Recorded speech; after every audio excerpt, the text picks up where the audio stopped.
Hi guys, welcome back to our YouTube channel first step. आज हम UGC net दिसंबर 2024 के लिए पॉलिटिकल साइंस के यूनिट 10 जो कि governance and public policy in India है, उसके मोस्ट एक्सपेक्टेड एमसीक्यू क्वेश्चन की चर्चा करेंगे। तो ये मेरा नोट्स है और चलिए देखते हैं। इसमें इसके साथ ही आंसर दिया गया है, तो इससे घबराना नहीं है।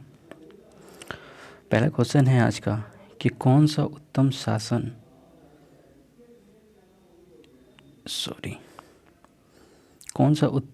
का सार है। इसका आंसर होगा कि पारदर्शी और जवाबदेह प्रशासन। पारदर्शी और जवाबदेह प्रशासन जो है यह उत्तम शासन का सार है।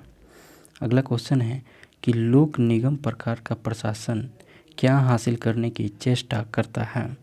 तो लोक निगम प्रकार का जो प्रशासन है वह सार्वजनिक जवाबदेहता का कारोबारी दक्षता के साथ मिश्रण होता है और ये उसको हासिल करने की चेष्टा करता है। कौन सा? तो वो सार्वजनिक जवाब देता है। अगला क्वेश्चन है कि लोकपाल और लोकायुक्त बिल 1968 जिसे लोकसभा ने पारित किया वह निरर्थक हो गया, जिसका क्या कारण था। तो लोकपाल और लोकायुक्त बिल जो 1968 का था उसका निरर्थक होने के कारण ये था क्योंकि चतुर्थ लोकसभा की समयावधि से पहले भंग हो गया था। वो लोकसभा से पारित हो गया लेकिन पूरी तरह से वो नहीं हुआ और तब तक क्या हुआ कि चतुर्थ लोकसभा अपने समय से पहले भंग हो गया। अगला क्वेश्चन है कि मनरेगा निम्नलिखित में से किसके साथ संबंधित नहीं है। तो ये 4 ऑप्शन दिया गया है। पहला ऑप्शन है कि रोजगार का अवसर प्रदान करना, दूसरा है गरीबी को घटाना, तीसरा है विपदग्रस्त प्रवर्सन को रोकना यानी प्रिवेंटिंग डिस्ट्रेस माइग्रेशन, और चौथा है कृषि संबंधी संकट।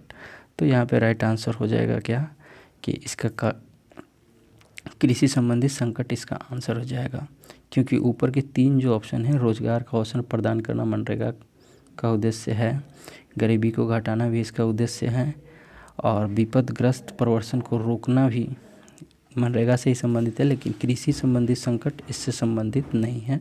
तो यहाँ नहीं पूछा जा रहा है, तो इसका राइट आंसर ऑप्शन डी हो जाएगा।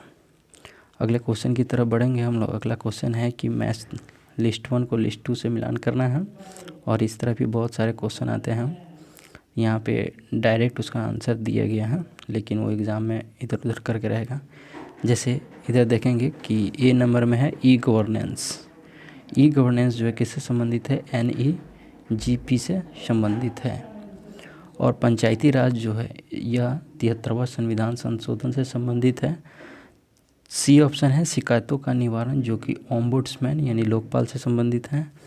और चौथा है शिक्षा का अधिकार, ये अधिनियम 2009 में पारित हुआ। अगला क्वेश्चन है कि किस प्रकार के नीति मूल्यांकन में इसके मूल्य उद्देश्यों को प्राप्त करने में सफलता के स्तर को निर्धारित करने पर जोर दिया जाता है। तो वो है कार्यक्रम प्रभाव मूल्यांकन। अगला क्वेश्चन है कि विधिक दृष्टिकोण से किसे सॉफ्ट लॉ कहा जाता है। विधिक यानी कानूनी दृष्टि से किसे सॉफ्ट लॉ या लचीला कानून कहा जाता है। तो वो है विकास का अधिकार। विकास का जो अधिकार है उसे सॉफ्ट लॉ यानी लचीला कानून कहा जाता है। अगला क्वेश्चन है कि निम्नलिखित का आरोही कालानुक्रम में लगाएं। ये क्रोनोलॉजी भी बहुत पूछता है। तो चलिए यहाँ देखते हैं। 4 ऑप्शन दिया गया है कि शिक्षा का अधिकार अधिनियम, दूसरा है खाद्य सुरक्षा अधिनियम, तीसरा है भ्रष्टाचार निवारण संशोधन अधिनियम, उपभोक्ता संरक्षण संशोधन अधिनियम। तो यहाँ पे तो इसका आंसर लिख दिया गया लेकिन आपको एग्ज़ाम में ऐसा नहीं रहेगा। जैसे पहला ऑप्शन है शिक्षा का अधिकार अधिनियम 2009 में आया, ठीक, तो पहले ये होगा। खाद्य सुरक्षा अधिनियम 2013 का है तो उसके बाद ये होगा। तीसरा होगा भ्रष्टाचार निवारण संशोधन अधिनियम 2018 का है तो ये हो जाएगा। लास्ट में आएगा उपभोक्ता संरक्षण संशोधन अधिनियम 2019 में जो है ये सबसे लास्ट में हो जाएगा और ये इसका क्रोनोलॉजी ऑर्डर है। अगला क्वेश्चन है कि कौन सी संसद की कार्यवाही नियमों में उल्लेखित नहीं है। ठीक है ना, कि संसद के कार्यवाही नियमों में किसका उल्लेख नहीं किया गया है। तो शून्यकाल का संसद की कार्यवाही अधिनियम में उल्लेख नहीं है। नेक्स्ट क्वेश्चन है कि लोकपाल का लोगो किस वर्ष में किस वर्ष में लागू किया लगेगा, हाँ लॉन्च किया गया, सॉरी। लोकपाल का जो लोगो है वो किस वर्ष लॉन्च किया गया, तो ये हो जाएगा 2019 में। बहुत इंपॉर्टेंट है, ये वन लाइनर क्वेश्चन है कि लोकपाल का लोगो कब लॉन्च किया, 2019 में। अगला क्वेश्चन की तरफ बढ़ेंगे हम लोग। भारत में प्रशासनिक सुधार के संबंध में कथन पर विचार कीजिए। चलिए देखिए, पहला कथन पढ़ते हैं कि 1947 की सचिवालय पुनर्गठन समिति जिसकी अध्यक्षता सर गिरजा शंकर वाजपेयी ने की, उसने केंद्रीय सचिवालय में कर्मियों की कमी और कार्यविधियों में सुधार पर ध्यान केंद्रित किया। दूसरा ऑप्शन है कि 1949 की अयंगर समिति जिसकी अध्यक्षता एन गोपाल स्वामी अयंगर ने की, इसने मंत्रालय को 4 विभागों में पुनर्गठित करने और विभागों की संख्या पर सीमा लगाने की सिफारिश की। तीसरा ऑप्शन है कि 1948 की आर्थिक समिति जिसकी अध्यक्षता कस्तूरभाई लाल भाई ने की, उसने 5 से अधिक व्यक्तियों की योजना आयोग की स्थापना की सिफारिश की। देखिए ये बड़ा बड़ा कथन है, तो इससे घबराना नहीं है, ऐसे नेट एग्ज़ाम में पूछा जाता है। इसको ध्यानपूर्वक पढ़ना है और ऑप्शन से एलिमिनेट करना है, खुद हो जाएगा। चौथा ऑप्शन है कि पॉल एपलवी ने 1953 और 56 की अपनी रिपोर्ट में मध्यम स्तर के कार्यकारियों के सृजन और भारत सरकार में संगठन और विधियों के क्रियान्वयन का सुझाव दिया था। तो यहाँ देख लेते हैं कि क्या पूछ रहा है कि प्रशासनिक सुधार के संबंध में जो है, तो प्रशासनिक सुधार के संबंध में यहाँ पे कथन हमारा 1, 2 और 4 सही हो जाएगा, केवल 3 कथन जो है वो गलत हो जाएगा।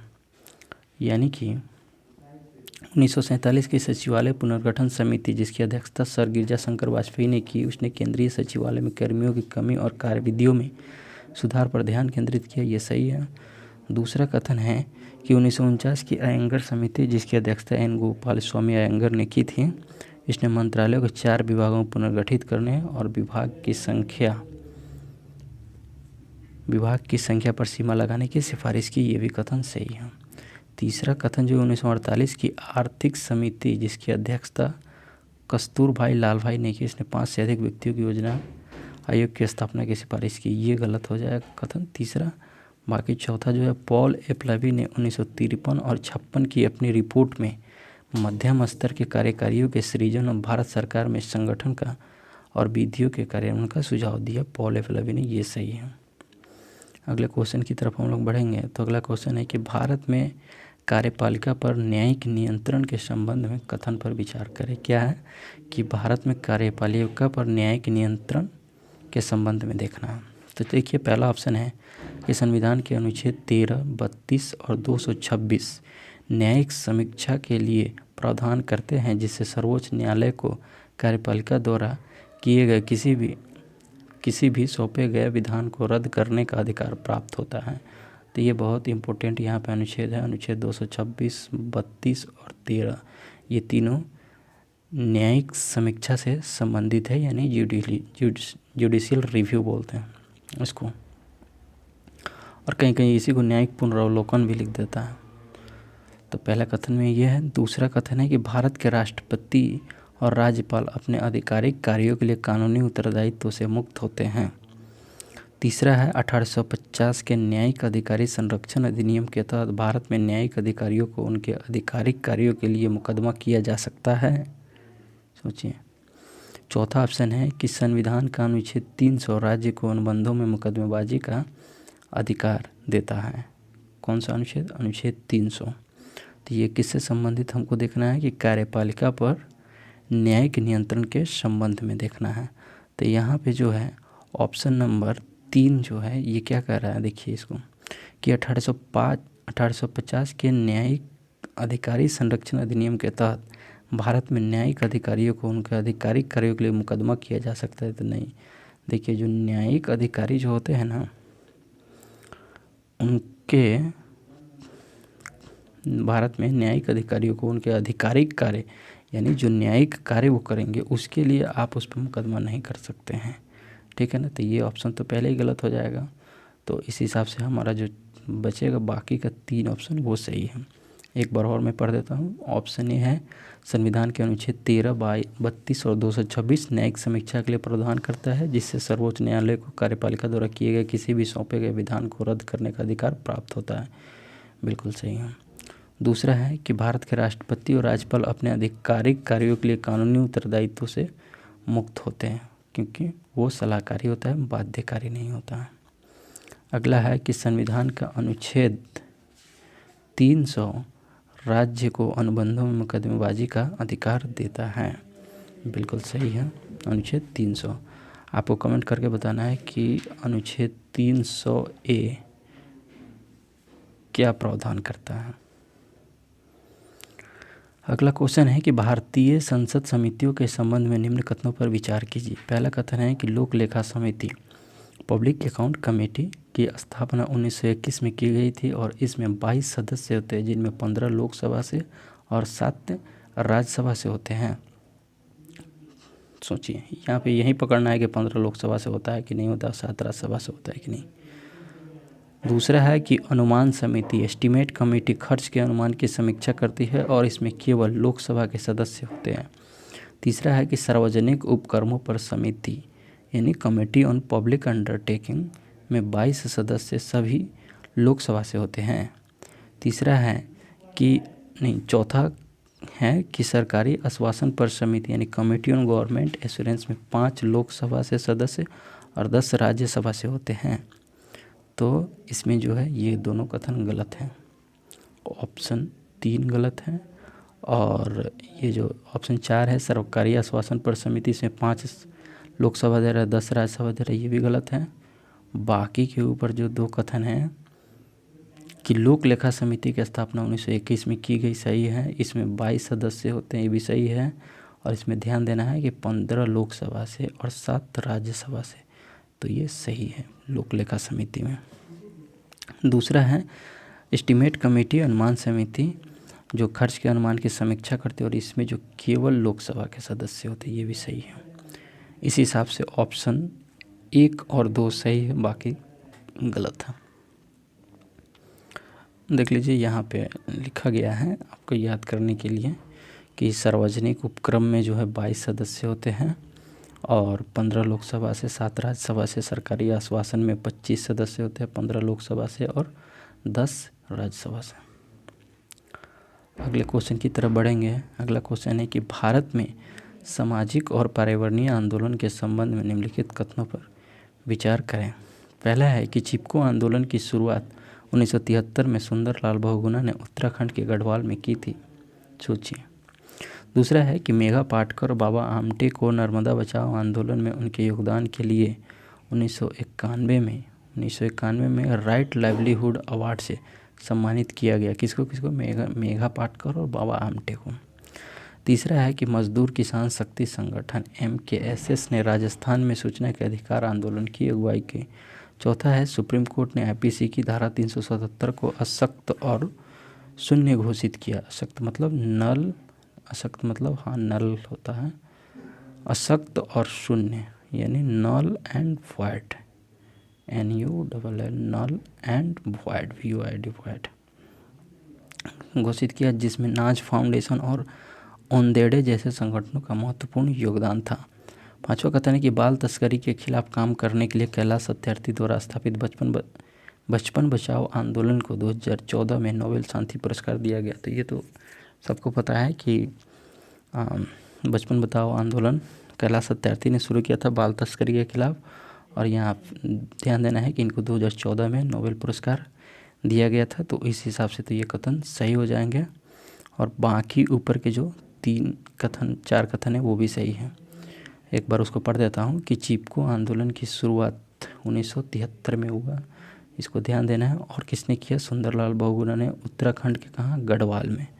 दूसरा कथन है कि मेघा पाटकर और बाबा आमटे को नर्मदा बचाओ आंदोलन में उनके योगदान के लिए 1991 में राइट लाइवलीहुड अवार्ड से सम्मानित किया गया। ये भी कथन सही है।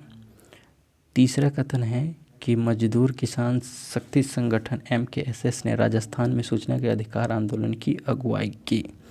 ये भी सही है। किसने किया था? मजदूर किसान शक्ति संगठन का, तो राजस्थान में ये सूचना के अधिकार आंदोलन की अगुवाई किया था।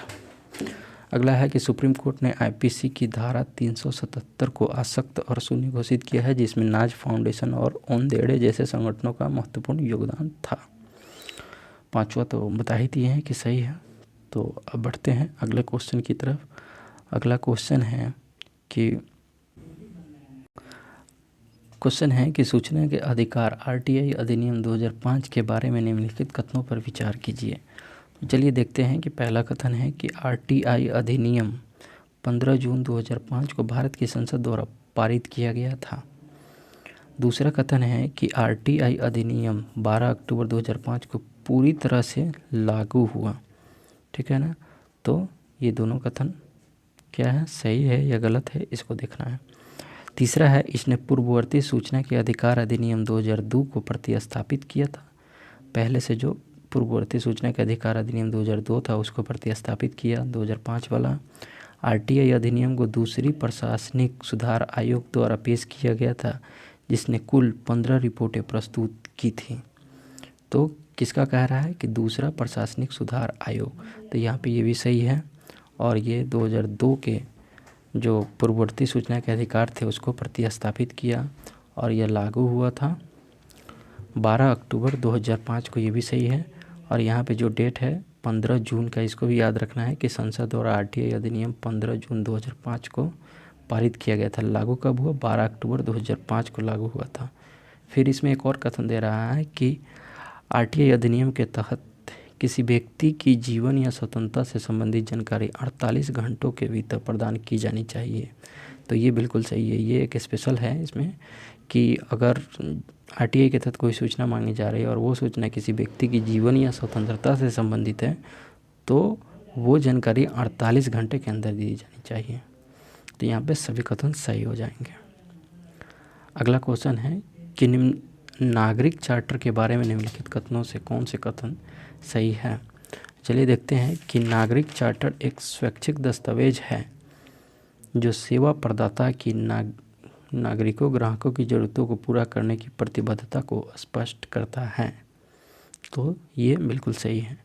दूसरा कथन है कि इसमें शिकायतों के निवारण के तरीके और सेवा प्रदाता से नागरिकों की अपेक्षाएं शामिल होती हैं। तो यहाँ पे ये भी कथन सही है। तीसरा है कि नागरिक चार्टर की अवधारणा पहली बार यूके यानी यूनाइटेड किंगडम ब्रिटेन में 1991 में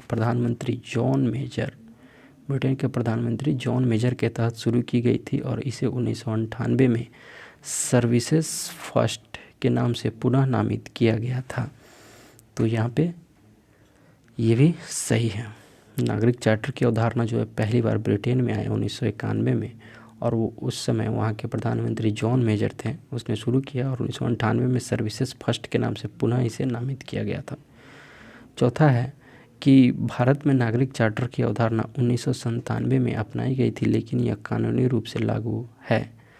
तो यहाँ पे जो ये बात करें इस वजह से ये गलत हो जाएगा। ऑप्शन नंबर 4 तो हमारा क्या सही होगा? ऑप्शन 1, 2, 3 जो है वो नागरिक चार्टर के बारे में संबंधित है और वो सही है। आगे बढ़ेंगे। अगला क्वेश्चन है कि नागरिक संरक्षण अधिनियम के बारे में निम्नलिखित में से कौन कौन से कथन सही है, यहाँ भी देखना है। पहला कथन पढ़ते हैं कि उपभोक्ता संरक्षण अधिनियम को 24 दिसंबर 1986 को पहली बार लागू किया गया था। देखिए।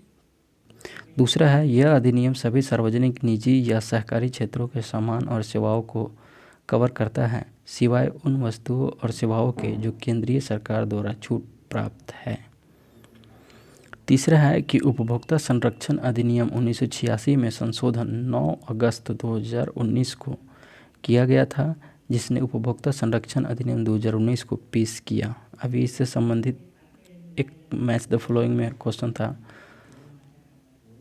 चौथा है कि उपभोक्ता संरक्षण अधिनियम 2019 ने उपभोक्ता की परिभाषा को विस्तारित किया और केंद्रीय उपभोक्ता संरक्षण प्राधिकरण CCPA केंद्रीय उपभोक्ता संरक्षण प्राधिकरण की स्थापना की जो 2019 वाला अधिनियम था।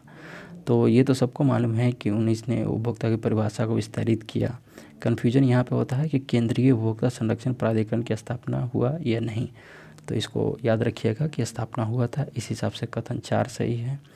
3 भी यहाँ सही है कि उपभोक्ता संरक्षण अधिनियम 1986 में संशोधन हुआ 9 अगस्त 2019 को जिसने उपभोक्ता संरक्षण अधिनियम 2019 को पेश किया। ये भी सही है। दूसरा कथन है कि यह अधिनियम सभी सार्वजनिक, निजी या सहकारी क्षेत्रों के सामान और सेवाओं को कवर करता है, सिवाय उन वस्तुओं और सेवाओं के जो केंद्रीय सरकार द्वारा छूट प्राप्त है। तो ये कन्फ्यूज़न होने वाला पॉइंट था, लेकिन इसको ध्यान रखिएगा, ये सही है। पहला कथन है, उपभोक्ता संरक्षण अधिनियम को 24 दिसंबर 1986 को पहली बार लागू किया गया था। पहली बार ये 1986 में हुआ था, तो ये बिल्कुल सही है ये भी कथन, यानी कि यहाँ पे ऑल ऑफ द एबव सभी कथन सही हैं। अगले क्वेश्चन की तरफ बढ़ेंगे। अगला क्वेश्चन है कि निम्नलिखित में से कौन से कथन लोकपाल और लोकायुक्त के बारे में सही है। तो चलिए यहाँ देखते हैं ध्यानपूर्वक कि लोकपाल शब्द को 1963 में एल.एम. सिंघवी द्वारा गढ़ा गया था। तो 1963 में एल.एम. सिंघवी कमेटी भी बना है। आप कमेंट करके बताइएगा कि एल.एम. सिंघवी समिति का संबंध किससे है। बहुत इम्पोर्टेंट क्वेश्चन है ये। तो ये यहाँ पे 1963 में कह रहा है कि लोकपाल शब्द जो है वो एल.एम. सिंघवी द्वारा गढ़ा गया। दूसरा जो है, पहला लोकपाल बिल 1968 में संसद में प्रस्तुत किया गया था। तीसरा कथन है कि लोकपाल और लोकायुक्त अधिनियम 2013 ने केंद्र में लोकपाल और अन्य राज्य स्तर पर लोकायुक्त की संस्था स्थापित की है। तो ये तो जनरल आप बता सकते हैं कि केंद्र स्तर पर जो होंगे उनको लोकपाल कहेंगे और राज्य स्तर पर जो होंगे उन्हें लोकायुक्त कहेंगे। तो ये तो सही है ऐसे भी। चौथा है, न्यायमूर्ति सेवानिवृत्त पिनाकी चंद्र घोष को 19 मार्च 2019 को भारत का पहला लोकपाल नियुक्त किया गया था। तो ये भी सही है। बाकी ऊपर के दो ऑप्शन जो बचे हैं वो भी सही है। पहला कि लोकपाल शब्द को 1963 में एल.एम. सिंघवी द्वारा गढ़ा गया था, बिल्कुल सही है। दूसरा है, लोकपाल बिल 1968 में पहली बार पेश किया गया था, बिल्कुल सही है। यानी सभी कथन यहाँ पे सही हैं। आगे बढ़ेंगे हम लोग। अगला क्वेश्चन है कि लोकपाल और लोकायुक्त अधिनियम 2013 के बारे में निम्नलिखित कथन पर विचार करें। देखिए, पहला कथन है कि लोकपाल को एक अध्यक्ष और 8 सदस्यों से अधिक नहीं होना चाहिए। लोकपाल में जो है एक अध्यक्ष और मैक्सिमम 8 सदस्य हो सकते हैं, इससे ज़्यादा नहीं होना चाहिए। तो यहाँ पे आपको लग सकता है कि 8 होगा कि नहीं या ज़्यादा हो रहा है, देखिए क्या होता है। दूसरा कथन है कि लोकपाल के चयन समिति में प्रधानमंत्री, लोकसभा के अध्यक्ष, स्पीकर, विपक्ष के नेता, भारत के मुख्य न्यायाधीश और राष्ट्रपति द्वारा नामित कोई प्रमुख कानूनी विशेषज्ञ जो कानून की जानकारी रखता हो। तीसरा कथन है कि लोकपाल किसी भी सार्वजनिक अधिकारी के खिलाफ स्वतः कार्रवाई कर सकता है। यहाँ पे ध्यान देने वाली बात है कि ये कह रहा है स्वतः कार्रवाई की बात कर रहा है। चौथा है कि लोकपाल प्रणाली के तहत गुमनाम शिकायतों की अनुमति है। यहाँ भी ध्यान देने वाली बात है कि यहाँ गुमनाम शिकायतों की बात की जा रही है कि लोकपाल प्रणाली के तहत गुमनाम शिकायतों की अनुमति है या नहीं है।